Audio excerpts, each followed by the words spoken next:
Hello all, welcome back to my channel, welcome to a new blog. তোমাদের সবাইকে একটা নতুন ব্লগে ওয়েলকাম। আর আজকে কি মারাত্মক হাওয়া চলছে, মানে ডিসেম্বরে যেই ঠান্ডাটা পড়েনি সেই ঠান্ডাটা জানুয়ারিতে পড়েছে। আর শীতকালে শীত না পড়লে ভালো লাগে না। আর আমাদের সব হাতে এরমভাবেই অ্যাজ ইট ইজ। এই দড়িটা মেলা ছিল, ভুলে গেছি তো আজকে তুলে নিয়ে যাব। আর আমাদের কমপ্লেক্সে যে কুকুর ছানাগুলো ছিল তারা 6টা থেকে 3টে হয়ে গেছে। আমি জানতাম এটাই হবে, কেন কি যে সব টপাটপ গাড়ি চাপা খেয়ে গেছে। তো কি আর করা যাবে, কেন কি যে এত গাড়ি আমাদের কমপ্লেক্সে, ওরাও সাবধানে চালায়, এরা মাঝখান দিয়ে ফুরুত করে চলে আসে, তো হয়ে গেছে। আর এই এই বাসা বানাবে বলে বোধহয় ওই যে মুখে করে ওই ওই ওই ওই ওই চলে গেল যার তালে। তো এই হচ্ছে ব্যাপার।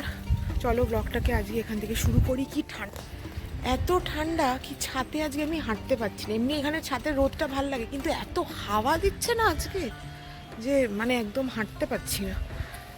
তো এইদিকে দেখি পুকুর পুরো খালি, পুরে একদম কমে গেছে, বলতে গেলে নেই বোধহয়, তুলে নিয়েছে যা ছিল আর কি। আর তো চলো ব্লগটাকে শুরু করি। 12টা 12:30 বাজে এখন।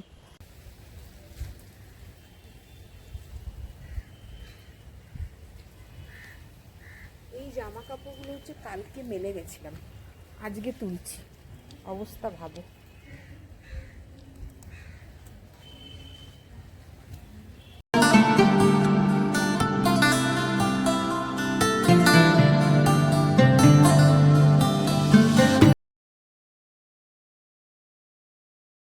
তো বসে পড়েছি এখন ব্যালকানিতে। আর এই বারে কি করব বলো তো, আজকে গাজরের হালুয়া বানাবো। কালকে সব সরঞ্জাম এনে রেখেছিলাম, ঘি, গাজর, এটা কি মিল্ক মেড, অনেক বছর পরে বানাচ্ছি। আর এগুলোতে ফুল ফুটেছে।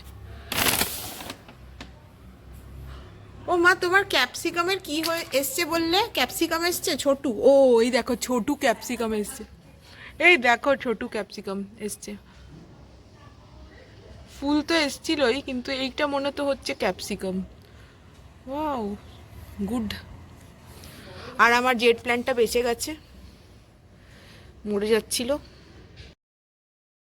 তো বসেছি এখন একটু, এখন একটা নতুন স্ট্র্যাটেজি নিয়েছি যে দিনটাকে 4 আওয়ার্স আর 2 আওয়ার্সে ডিভাইড করব। মানে ইন্টারভিউর জন্য 4 আওয়ার্স আর 2 আওয়ার্স হচ্ছে রেগুলার যেগুলো আগে পড়া আছে সেগুলোকেই প্রত্যেক দিন আলাদা আলাদা করে টপিক নিয়ে একবার করে রিভাইজ করব। তো এইসব সরঞ্জামগুলো কালকে কিনে রেখেছিলাম। গাজর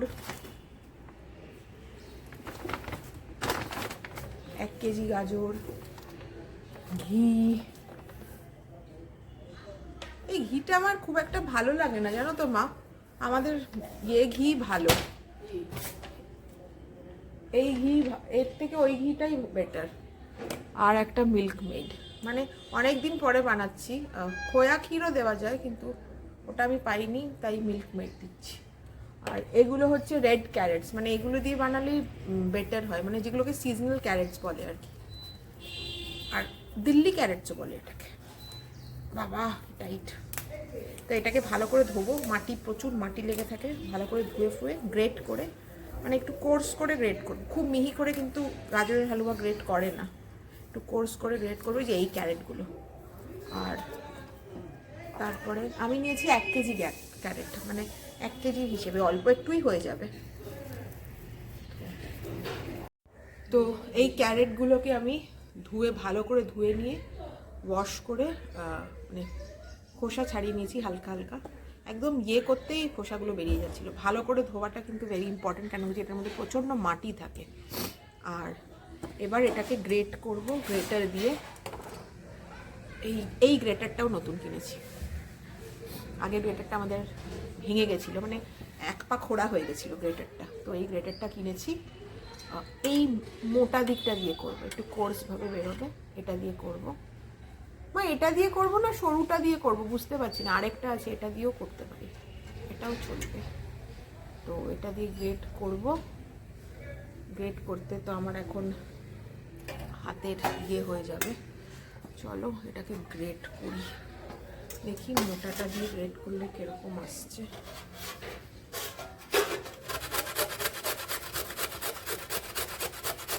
হ্যাঁ ঠিকই আছে, মোটাটা দিয়ে করলেও ঠিকই আছে।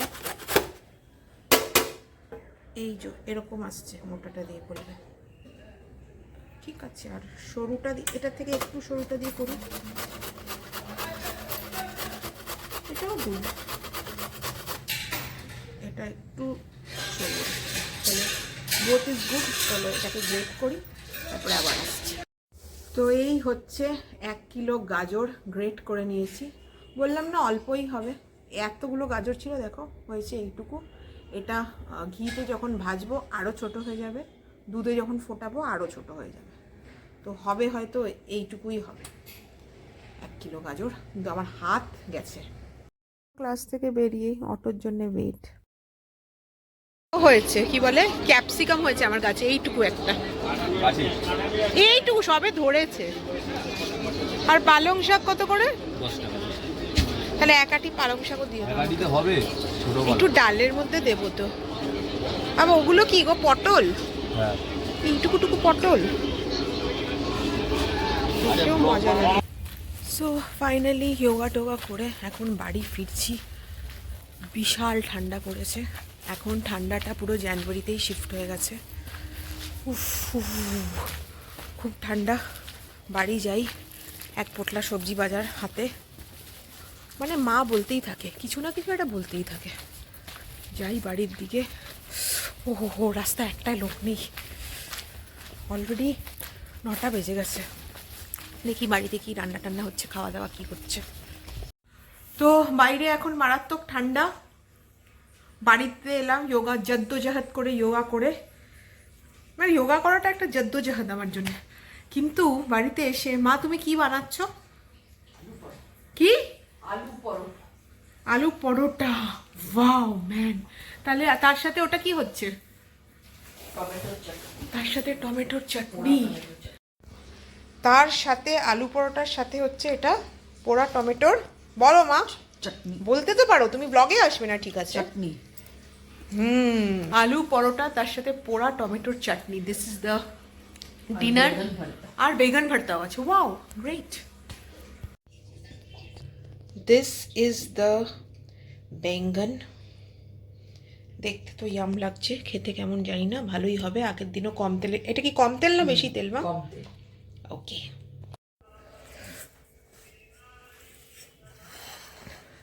So this is the pur. আর এটা মা আমি করব না? হ্যাঁ কেন, একটা আমি ট্রাই করি। এতটা দেবো পুর? ফার্স্ট টাইম আমি দিচ্ছি, আমি জানি না, একটু দিয়ে দাও না, দেখি কিরম করে কাপটা বানাচ্ছ, এরকম ঘুরিয়ে ঘুরিয়ে। আরে দেখাবে তো তুমি। আর এটা কি করবো এটার মাঝখানে? এতটা আরও ফেটে যাবে তো, এতটা দিয়ে বলবা। এ মা এটা হয়নি মা, এটা আলু পরোটা হচ্ছে না কি হচ্ছে? ওয়াও ম্যান, এই যে আমি করেছি আলু পরোটা স্টাফিং, এটা যাই না ঠিক হয়েছে কি না, আজ তো বন যায়গা বাত। দেখি একটু বেলার চেষ্টা করি, আমাকে একটু দিন, একটা বেলার চেষ্টা করি, একটা যেটা আমি বানিয়েছি।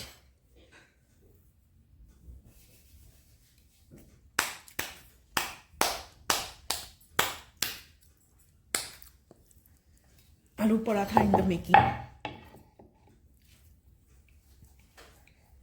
আমি কিন্তু খুব বাজে, রুটি বুটি আমি বানাতে পারি না, বারবার এখানে দাও না, এটাকে একটু ময়দা দিতে হবে, ময়দা না আটা? মা বলে দিল আটা ময়দা যা দিবি দে,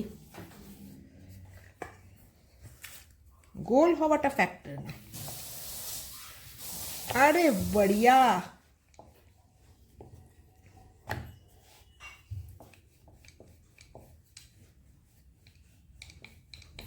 বাবা রুটি কিন্তু আমার এত গোল হয় না যতটা আলু পরোটা গোল হচ্ছে। প্রচন্ড ঠান্ডা। আরে শীতকালে ঠান্ডা পড়বে সেটাই তো মজা।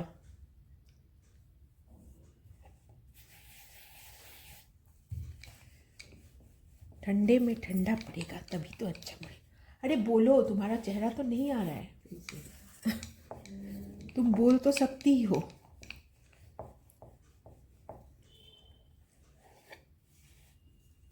অনেক বড় মোটা লেচিটা নিয়ে ফেলেছি না, বাট আলু পরোটা একটু মোটাই হয়। আরে বড়িয়া বড়িয়া। তো এই হচ্ছে রাত্রের ডিনার, আলু পরাঠা, টমেটো চাটনি আর বেঙ্গন কা ভর্তা। আগের দিনকেও মা বেগুনের ভর্তা করেছিল কম তেল দিয়ে, ওটা ভালো হয়েছিল খুব। আজকেরটাও মনে হচ্ছে কম তেল।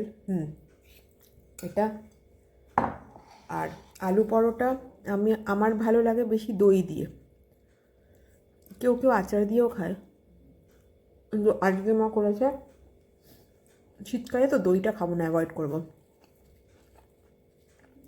আর আজকে করেছে মা টমেটোর চাটনি, এটাও ভালো লাগে। এটার মধ্যে পোড়া লঙ্কা, রসুন পোড়া এসব দিয়ে মানে শীতকালের জন্য একদম টমেটোর চাটনি তো मज़ा आ गया। Good good very good. So हाँ जी गाइस, अभी बज रहे हैं रात के 12 बज गए, मेरे भी 12 बज गए, क्योंकि बहुत ज़्यादा ठंड है, প্রচণ্ড ঠান্ডা লাগছে, ঠান্ডাটা জাস্ট নিতে পারছি না। মানে যেই ডিসেম্বরের ঠান্ডাটা পড়ে এন্ডের দিকে, সেটা এবার জানুয়ারিতে পড়েছে। তো বেগুন ভর্তা টর্তা খেয়ে আলু পরোটা খেয়ে দারুণ লাগছে, কিন্তু দারুণভাবে আর ওখানে বসে থাকা যাচ্ছে না, টেবিলে এত ঠান্ডা। তো ব্লগটাকে শেষ করতে হবে বলে কম্বলের ভেতরে চলে এসেছি। আর শেষ করার আগে দেখো, এই কি রিংটা আমার একটা বন্ধু আমাকে গিফট করেছে। দিস ইজ বেসিক্যালি, সামনে থেকে এটা বোঝা যাচ্ছে না, this is basically a citrine cluster, citrine not citrine, no sorry cluster pyrite কি রিং। তো বললো এটা সবসময় ব্যাগের মধ্যে রাখবি, ইট ইজ গুড। সো হ্যাঁ, এই কি রিংটা আমাকে গিফট করেছে, এটা সামনে দিয়ে বোঝা যাচ্ছে না, দেখো এটা হচ্ছে ক্লাস্টার অফ। সো এটা তো আজকের মতন ব্লগটাকে এখানেই এন্ড করছি। জানি ব্লগটা একটু মানে হচ্ছে না, ফর্মে নেই, কেন কি যে আমি ব্লগ করার মতন, শরীরটা সবে সবে ঠিক হয়েছে। তো ব্লগটা এইটুকুই রাখছি, যে তোমাদের যদি আমার ব্লগটা দেখতে ভালো লাগে, then please do subscribe my channel, like comment and share. Till then, see you guys in my next blog.